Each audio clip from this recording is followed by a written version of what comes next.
All right, let's jump right in. We're going deep today, deep into YouTube's community guidelines. Sounds intense. It is, a bit. We've got a stack of documents here all about how to play nice on YouTube. I guess everyone's got to have rules, right? Exactly. So we'll be decoding it all. Fake engagement, impersonation, external links, spam. Playlists, too. I didn't know playlists had rules. Oh, yeah, even playlists. And then there are the additional policies, the catch-all category. Honestly, some of this stuff really surprised me. Like what?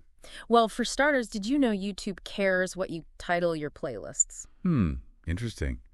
I guess it makes sense, though, right? Got to keep things organized and prevent, misleading stuff. Right. It's all about context. And speaking of misleading, let's talk about fake engagement. I think we've all seen it. Those comments begging for sub or promising you riches if you just click this one link. Yeah, it's like the Wild West out there sometimes. But YouTube is not a fan. In fact, they've got a whole section dedicated to it. No surprise there. Yeah. But what exactly is fake engagement, according to YouTube? That's what I found so interesting. It's not just about the numbers. It's about the intent. Okay, I'm listening. Tell me more. So if you've got real people genuinely liking your videos, commenting, subscribing, that's great. That's what you want. Makes sense. But it's when you start manipulating the system that things get messy, right? Exactly. Think bots, click farms, or those sneaky info cards that promise one thing but deliver something totally different. Oof, those are the worst. You think you're clicking on a cute cat video and you end up watching I don't even know what. Right. And YouTube calls this gaming the algorithm, essentially, trying to trick the system to get more views. So it's like cheating at a video game. Kinda, yeah. And just like in any game, if you get caught cheating, there are consequences. I bet. So what happens if you get busted for fake engagement? Well, it depends. It could be a warning, your video taken down, or in some cases, even your whole channel getting shut down. Yikes. That's serious. Yeah, you gotta play by the rules. And speaking of rules, impersonation is another big no-no on YouTube. Makes sense. I mean, you can't just pretend to be someone else to gain subscribers, right? Nope. And it's not just about blatantly pretending to be, say, a famous YouTuber. It's more subtle than that. Oh, really? Like what? Think similar channel names, maybe with a space added, or a 0 instead of the letter O. Just enough to trick people at a glance. Oh, sneaky. So are fan channels allowed? Like those channels dedicated to a particular creator? They are, but they have to be clearly labeled as such. Transparency is key. Makes sense. Gotta let viewers know it's not the official channel right from the start. Right. Okay, so we've covered fake engagement, impersonation. But now let's get into something that's a bit more complex, external links. Ooh, yeah, this is where things get tricky. You're telling me the list of what's not allowed is pretty long. Like what kind of stuff? Oh, everything from the obvious pornography, malware, to things that are a bit more nuanced, like unauthorized access to paid content or spreading misleading information about COVID-19. I see. So it's not just about protecting YouTube itself, but also about protecting viewers from harmful content out there on the internet. Exactly. And get this, even linking to websites with manifestos of violent attackers is strictly prohibited. Wow, they're really cracking down on anything that promotes violence or harm. They are. And it's not just clickable links in your video description either. Even verbally directing viewers to off-YouTube content that violates their guidelines is a no-go. That's interesting. So even if the content isn't on YouTube, if you're promoting it to your YouTube audience, you're responsible? You got it. All right, now let's tackle the beast. Spam, deceptive practices, and scams. Buckle up. Sounds intense. Give me the rundown. We've got video spam, misleading metadata and thumbnails, scams of all sorts, incentivization spam, comment spam. Incentivization spam. What's that? Oh, it's any attempt to get people to click through to a third-party site using some kind of reward. Ah, okay, I get it. And I think we've all fallen victim to those misleading thumbnails. Right. You click thinking it's one thing, and it's something completely different. Classic bait and switch. Yeah. And YouTube is not having it. Nope. And even excessive affiliate marketing can fall under this umbrella. You got to find that balance between promoting products and being transparent with your audience. Transparency seems to be a recurring theme here. For sure. And here's a curveball. Even playlists have to follow the guidelines. Seriously. I never would have thought of that. It's true. Basically, if all the videos in your playlist taken together would violate the rules, then the playlist itself is a no-no. So no sneaking in a bunch of borderline content just because each individual video is technically okay. Exactly. And the guidelines even cover misleading playlist titles and descriptions. Okay, yeah, that makes sense. Give me an example. Sure. Imagine a playlist with footage of aerial bombings, but it's titled Best Bombings. Yikes. Definitely problematic. Right. Context and intent matter. Even with something as seemingly simple as a playlist, it all contributes to the overall viewer experience. And YouTube wants to ensure that experience is positive, safe, and authentic. Makes sense. It's their platform after all. Exactly. So we've covered a lot of ground so far. Fake engagement, impersonation, external links, spam, deceptive practices, even playlists. But we're not done yet. There's more. Bring it on. I'm ready to dive deeper. Awesome. Because next we're going to explore the additional policies section. And trust me, this is where things get really interesting. Yeah, wait.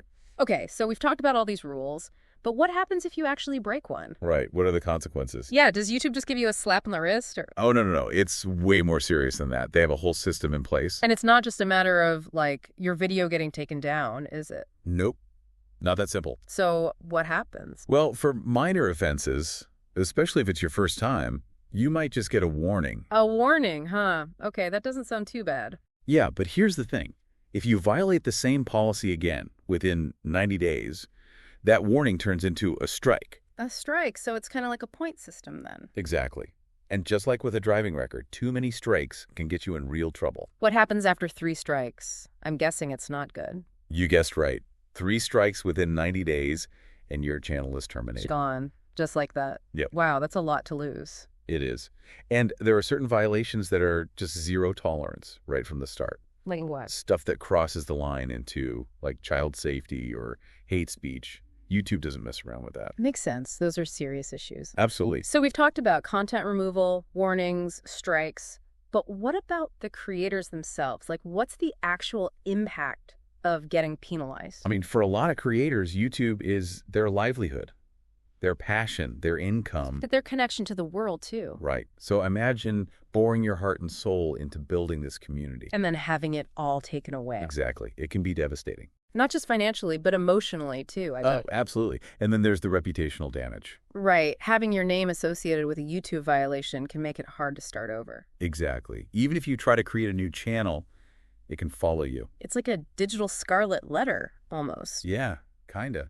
And this whole situation really raises a big question, What's that? Where's the line between protecting the community and allowing freedom of expression?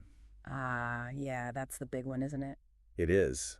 On one hand, YouTube has a responsibility to keep the platform safe for everyone. That makes sense. But on the other hand, creators need to be able to express themselves freely too. It's a tough balance, for sure. And it's not always clear where that line should be drawn. Exactly. And who gets to decide anyway? Good question. What about the viewers? They're impacted by all this too. Right.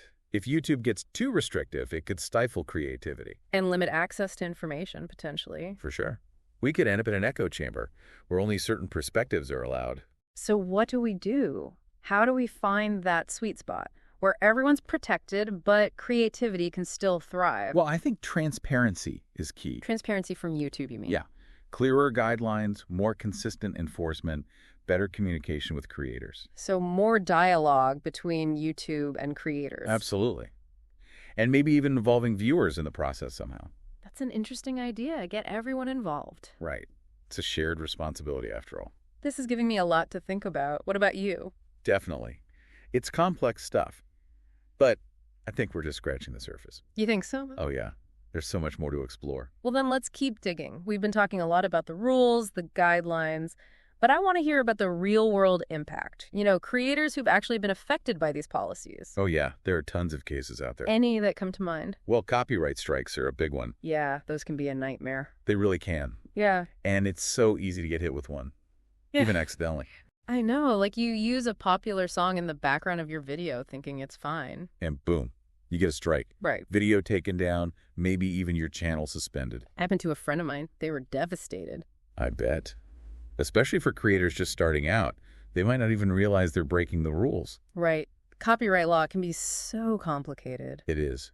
And I think YouTube needs to do a better job of, like, explaining it all to creators. I agree. Maybe even build in some safeguards to prevent those accidental violations. Yeah, something like that. So beyond copyright, we've also seen cases of creators getting penalized for, content that's deemed inappropriate. Right, but the problem is inappropriate can mean different things to different people. Exactly. Where do you draw the line? It's tough. I mean, there have been creators who feel like their videos were removed unfairly. While others argue that YouTube isn't doing enough to remove harmful content. Exactly. It's a constant debate. And this brings up the whole issue of, like, free speech versus censorship. How do we protect free expression and make sure the platform is being used responsibly? Big questions, right? Huge. So what are the solutions? How do we even begin to address this?